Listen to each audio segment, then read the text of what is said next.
Chapter 10 of A Handful of Stars, Texts that have moved great minds. Rodney Steele's text. As soon, Dr. Chalmers used to say, as soon as a man comes to understand that God is love, he is infallibly converted. Mrs. Florence L. Barclay wrote a book to show how Rodney Steele made that momentous and transfiguring discovery. Rodney Steele, the hero of The Wall of Partition, was a great traveler and a brilliant author. He had wandered through India, Asia, Australia, Egypt, China, and Japan, and had written a novel colored by the local tints of each of the countries he had visited. He was tall, strong, handsome, bronzed by many suns, and, largely as a result of his literary successes, immensely rich. But he was soured. Years ago he loved a beautiful girl, but an unscrupulous and designing woman had gained his sweetheart's confidence, and had poisoned her heart by pouring into her ear the most abominable scandals concerning him. She had returned his letters, and he, in the vain hope of being able to forget, had abandoned himself to travel and to literature.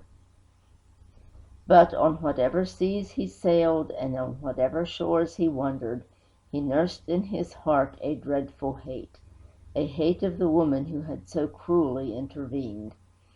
And cherishing that hate, his heart became hard and bitter and sour. He lost faith in love, in womanhood, in God, in everything. And his books reflected the cynicism of his soul. This is Rodney Steele as the story opens. The boat train moves into Charing Cross, and after an absence of 10 years he finds himself once more in London.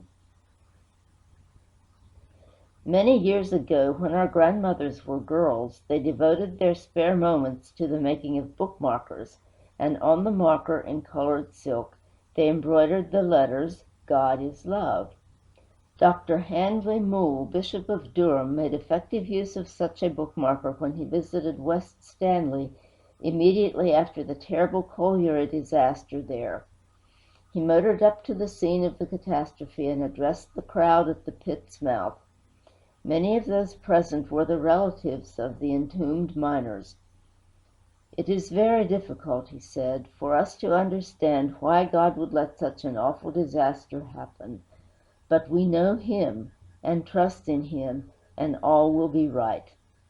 I have at home," the bishop continued, "an old bookmarker given me by my mother. It is worked in silk, and when I examine the wrong side of it, I see nothing but a tangle of threads crossed and recrossed. It looks like a big mistake. One would think that someone had done it who did not know what she was doing. But when I turn it over and look at the right side, I see there, beautifully embroidered, the letters, God is Love. We are looking at all this today," he concluded, "from the wrong side. Some day we shall see it from another standpoint, and shall understand. This all happened many years ago, but quite recently some who were present declared that they never forgot the story of the bookmarker and the comfort that it brought." It was a bookmarker of exactly the same kind, and bearing precisely the same inscription, that brought the fragrance of roses into the dusty heart of Rodney Steele. Sitting alone in his Harley Street flat, he found himself turning over the pages of a Bible that belonged to Mrs. Jake, his housekeeper. Among those pages he found Mrs. Jake's marriage lines, a photograph of her husband in military uniform, some pressed flowers, and a perforated bookmarker, and on the marker in pink silk were embroidered the words, God is Love. It reminded him of those far-off days in which, as a little boy, he had delighted in the possession of his first box of paints. He had begged his mother to give him something to color, and she had pricked out those very words on a card and asked him to paint them for her. God, love, love, God. God is love. So said the bookmarker, but he reflected sadly. Love had failed him long ago, and of God he had no knowledge at all. When those three tremendous words next confronted Rodney Steele, they were worked not in silk, but in stone. In a lower flat in the same building in Harley Street there dwelt a bishop's widow. Rodney got to know her, to like her, and at last to confide in her. One afternoon they were discussing the novel that all London was reading, The Great Divide. It was from his own pen, but he did not tell her so. Mrs. Bellamy, the widow, confessed that in spite of its brilliance she did not like it. It betrayed bitterness, a loss of ideals, a disbelief in love. It was not uplifting. "It is life," Rodney replied.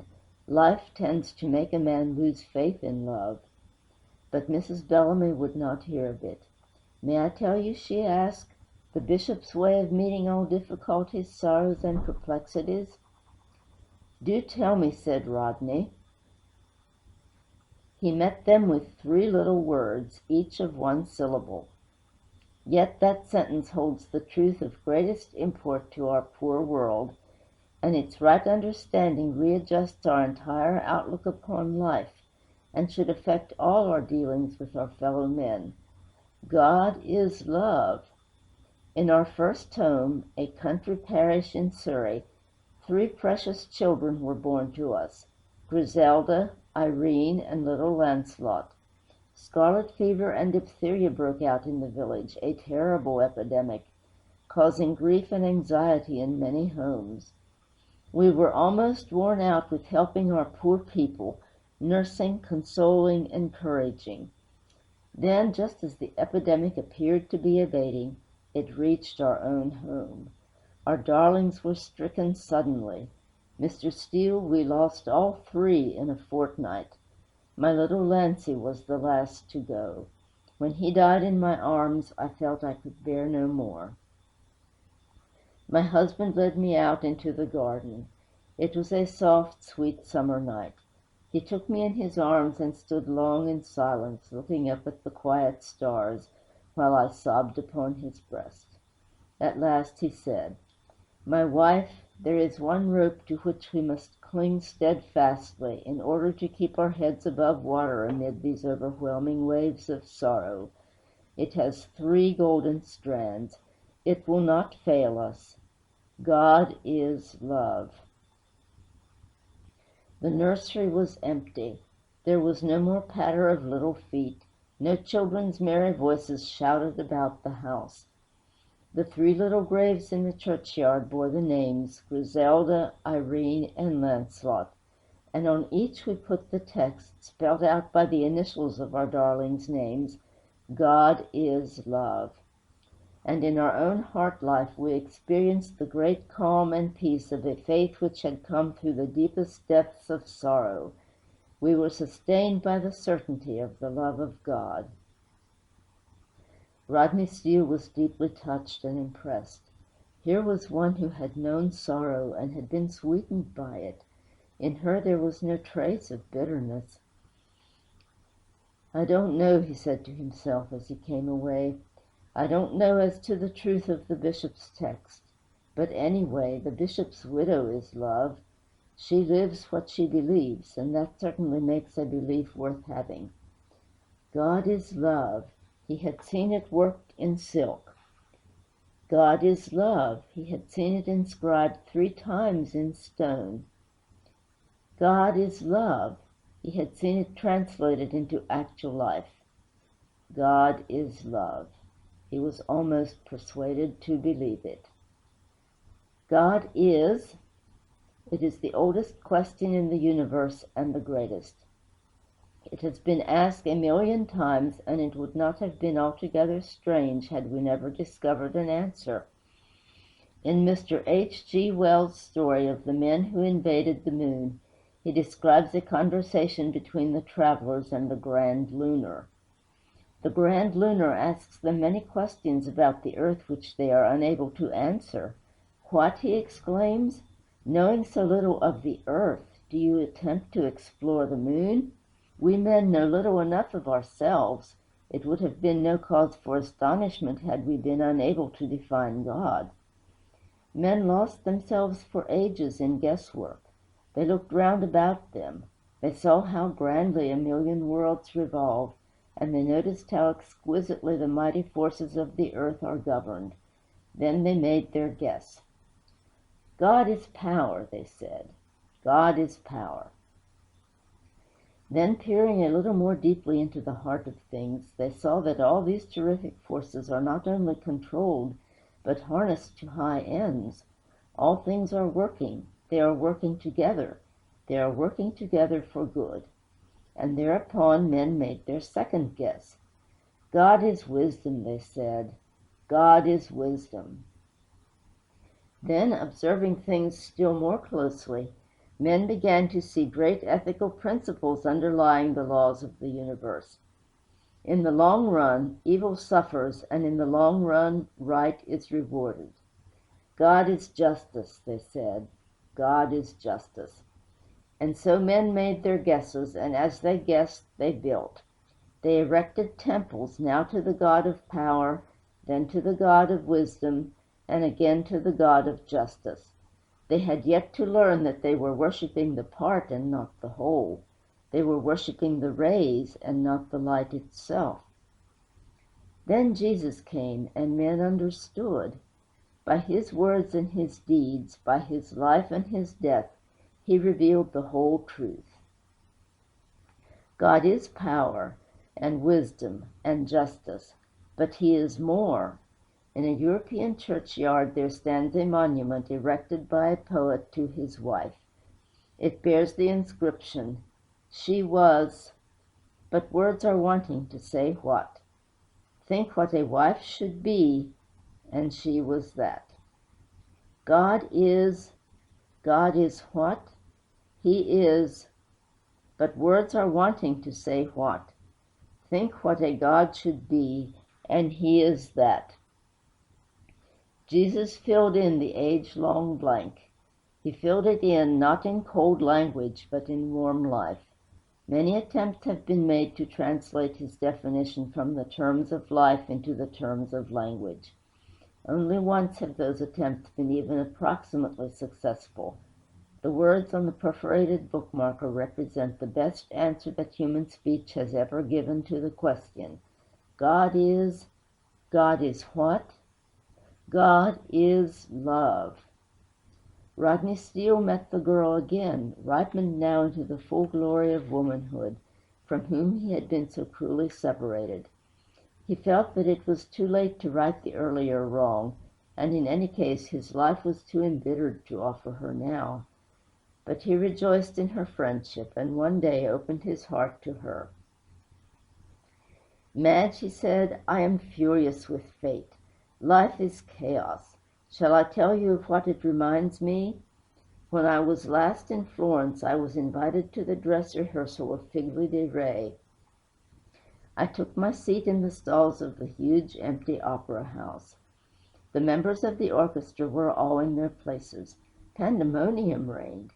Each man was playing little snatches of the score before him, all in the same key, but with no attempt at time, tune, or order. The piping of the flutes, the sighing of the fiddle, the grunt of the double bass, the clear call of the cornet, the bray of the trombones, all went on together. The confused hubbub of sound was indescribable. Suddenly a slim, alert figure leaped upon the estrade and struck the desk sharply with a baton.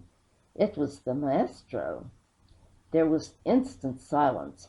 He looked to the right, looked to the left, raised his baton, and lo! Full, rich, sweet, melodious, blending in perfect harmony, sounded the opening chords of the overture.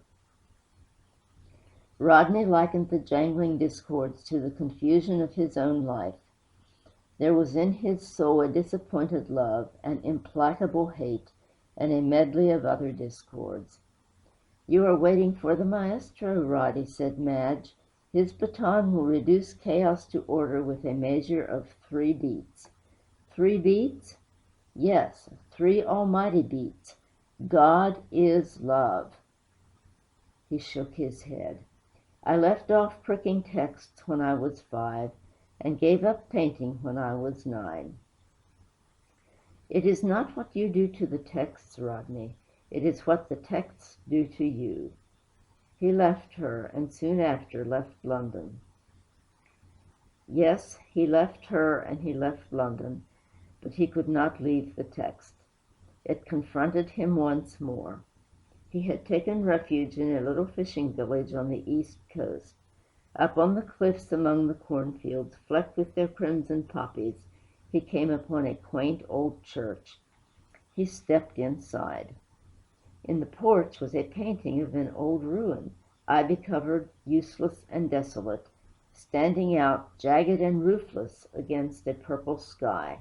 The picture bore a striking inscription: "The ruins of my soul repair, and make my heart a house of prayer." The ruins of my soul, Rodney thought of the discord within. Make my heart a house of prayer. Rodney thought of the maestro. He passed out into the little graveyard on the very edge of the cliff. He was amused at the quaint epitaphs. Then one tombstone lying flat upon the ground, a tombstone which in large capitals called upon the reader to prepare to meet thy God, startled him. Again he thought of the clashing discords of his soul. Then suddenly, says Mrs. Barclay, the inspired word did that which it and it alone can do. It gripped Rodney and brought him face to face with realities, past, present, and future, in his own inner life. At once the bishop's motto came into his mind. The 3 words his gentle mother used to draw that her little boy might paint them stood out clearly as the answer to all vague and restless questionings. God is love. God is love. Prepare to meet thy God. How could he, with his old hatred in his heart, stand in the presence of a God of love? Standing there bareheaded, with one foot on the prone tombstone, Rodney grappled with the passion that he had cherished through the years, and thus took his first step along the path of preparation. I forgive the woman who came between us, he said aloud. My God, I forgive her, as I hope to be forgiven.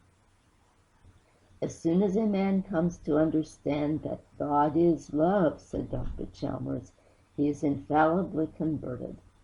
That being so, Rodney Steele was infallibly converted that day, and that day he entered into peace.